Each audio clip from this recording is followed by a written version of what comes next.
आज हमारे साथ स्टूडियो में मौजूद हैं उत्तर प्रदेश समाजवादी पार्टी के प्रदेश सचिव डॉक्टर शशिकांत शर्मा जी। मैं इनसे बात करूंगा बिहार में हुए चुनाव की और उस पे आए हुए रिजल्ट पे। डॉक्टर साहब, मैं ये जानना चाहता हूं कि एनडीए और महागठबंधन जिस प्रकार दोनों दलों ने चुनाव का प्रदर्शन बेहतरीन किया, वहीं जब महागठबंधन को करारी हार मिली है और एनडीए ने 200 अधिक जो है सीटें जीतकर एक बड़ी जो है वो दर्ज किया है, तो वहां पे विपक्ष जो है तरह तरह के सवाल क्यों उठा रहा है, वो उनको उनकी जीत हजम क्यों नहीं कर पा रहे हैं। इस पे आप अपने विचार जो है। देखिए, ये जो चुनाव हुआ है, पहले आपने कहा कि ये चुनाव महागठबंधन और एनडीए के बीच में था। हमारा तो विचार ये है कि ये चुनाव महागठबंधन और चुनाव आयोग के बीच था। चुनाव आयोग चुनाव लड़ गया, इस तरह से मैं कहना चाहूँगा कि आपने देखा कि बिहार में दो ही क्लास हैं, लोअर क्लास और अपर क्लास।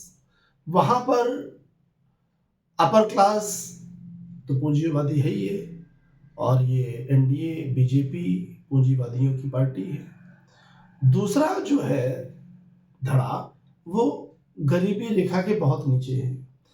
आप जानते हैं कि बिहार में 20 वर्षों में ये जो सरकार लगातार चली आ रही है, इसने कहीं पर भी कोई रोजगार का अवसर नौजवानों को नहीं दिया।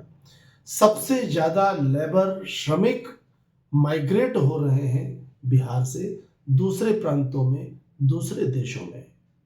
ऐसी परिस्थिति में आचार संहिता लगी थी, चुनाव चल रहा था, और हमारी भारत सरकार ने 10-10 हजार रुपया खाते में दिया।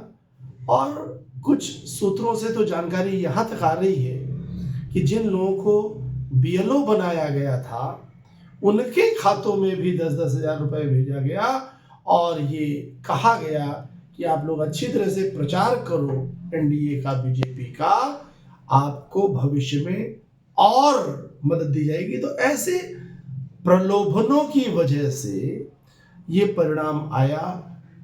मैं बधाई देता हूं गरीबों की नैतिकता को कि जिन्होंने अगर 10,000 रुपया पाया तो उन्होंने वोट दे दिया।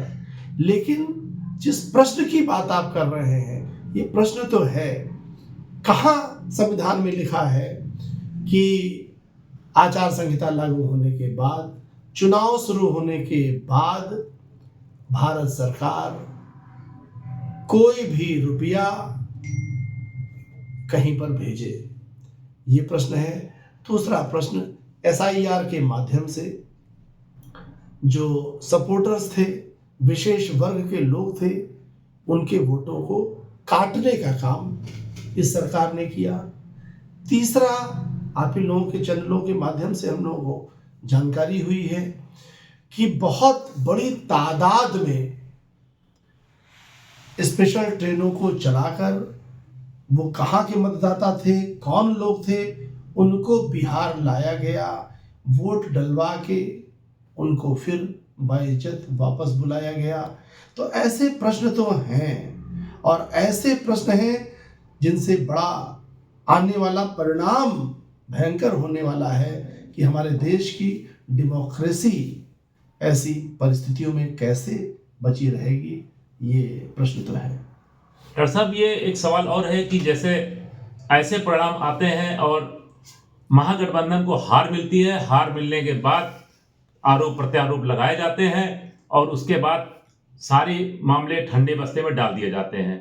तो ऐसे आने वाले में आपके लिए भी बड़ी चुनौती होगी कि समाजवादी पार्टी भी 2027 में विधानसभा का चुनाव का फेस करेगी और कैसे ऐसे पार्टियों से मुकाबला करेगी, और इस पर भी आप अपने विचार व्यक्त करें। देखिए, आरोप उसको कहते हैं जहां आधार ना हो।